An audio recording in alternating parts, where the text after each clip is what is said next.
ಕರ್ನಾಟಕ ರಾಜ್ಯ ರೈತ ಸಂಘ ಹಾಗೂ ಹಸಿರು ಸೇನೆ ಎಚ್ಎಸ್ ರುದ್ರಪ್ಪನವರ ನೆನಪಿನ ಕಾರ್ಯಕ್ರಮ ನಿಮಿತ್ತ ಶಿವಮೊಗ್ಗ ಅಂಬೇಡ್ಕರ್ ಸಾನೇನಹಳ್ಳಿ ಸ್ವಾಮೀಜಿ ಉದ್ಘಾಟಕರಾಗಿ ಕೋಡಿಹಳ್ಳಿ ಚಂದ್ರಶೇಖರ್ ಇವರ ನೇತೃತ್ವದಲ್ಲಿ ಕಾರ್ಯಕ್ರಮ ಹಮ್ಮಿಕೊಳ್ಳಲಾಗಿತ್ತು. ಕರ್ನಾಟಕ ರಾಜ್ಯ ರೈತ ಸಂಘ ಹಾಗೂ ಹಸಿರು ಸೇನೆ ಎಚ್ಎಸ್ ರುದ್ರಪ್ಪನವರ ನೆನಪಿನ ಅಂಗವಾಗಿ ಪ್ರವಾಸಿ ಮಂದಿರದಿಂದ ಭಾವಚಿತ್ರ ಮೆರವಣಿಗೆ ಮಾಡುವ ಮುಖಾಂತರ ಅಂಬೇಡ್ಕರ್ ಭವನದವರೆಗೆ ಮೆರವಣಿಗೆ ಮಾಡಲಾಯಿತು. ಈ ಕಾರ್ಯಕ್ರಮದಲ್ಲಿ ರೈತರಿಗೆ ಸಾಕಷ್ಟು ಅನ್ಯಾಯ ಮಾಡುತ್ತಿರುವ ಕೇಂದ್ರ ಮತ್ತು ರಾಜ್ಯ ಸರ್ಕಾರಗಳ ಮತ್ತು ಪ್ರತಿಪಕ್ಷಗಳ ವಿರುದ್ಧ ಕೋಡಿಹಳ್ಳಿ ಚಂದ್ರಶೇಖರ್ ಅವರು ಆಕ್ರೋಶ ವ್ಯಕ್ತಪಡಿಸಿದರು.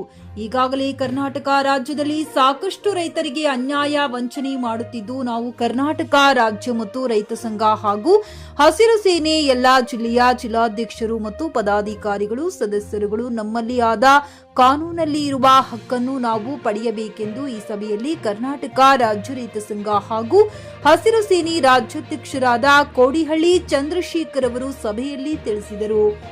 ಈ ಕಾರ್ಯಕ್ರಮಕ್ಕೆ ಎಲ್ಲಾ ಜಿಲ್ಲೆಯ ಜಿಲ್ಲಾಧ್ಯಕ್ಷರು, ಮಹಿಳಾ ಅಧ್ಯಕ್ಷರುಗಳು, ತಾಲೂಕು ಅಧ್ಯಕ್ಷರುಗಳು, ಕಾರ್ಯದರ್ಶಿಗಳು, ಸದಸ್ಯರು ಉಪಸ್ಥಿತರಿದ್ದರು.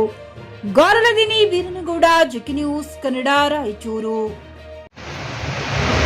ಸಾಲ ಕೊಟ್ಟಂತ ಬ್ಯಾಂಕುಗಳು ಮನೆಗೆ ಬಂದು ತನ್ನ ಮನೆಯಲ್ಲಿರುವಂತಹ ದವಸ ಧಾನ್ಯಗಳು, ಪಾತ್ರೆಗಳನ್ನು, ಪದಾರ್ಥಗಳನ್ನು ಎತ್ಕೊಂಡು ಹೋಗಿ ಬೀದಿಗೆ ಹಾಕಿ ಹರಾಜನ್ನು ಹಾಕಿ ಮಾನ ಕಳೀತಾ ಇದ್ರು. ಅದನ್ನು ನಿಲ್ಲಿಸಿದ್ದೇ ಕರ್ನಾಟಕ ರಾಜ್ಯ ರೈತ ಸಂಘ ಅಂತೇಳಿ ನಾವು ಹೆಮ್ಮೆಯಿಂದ ಇವತ್ತು ಹೇಳ್ಕೊಳ್ಬೇಕಾಗ್ತದೆ.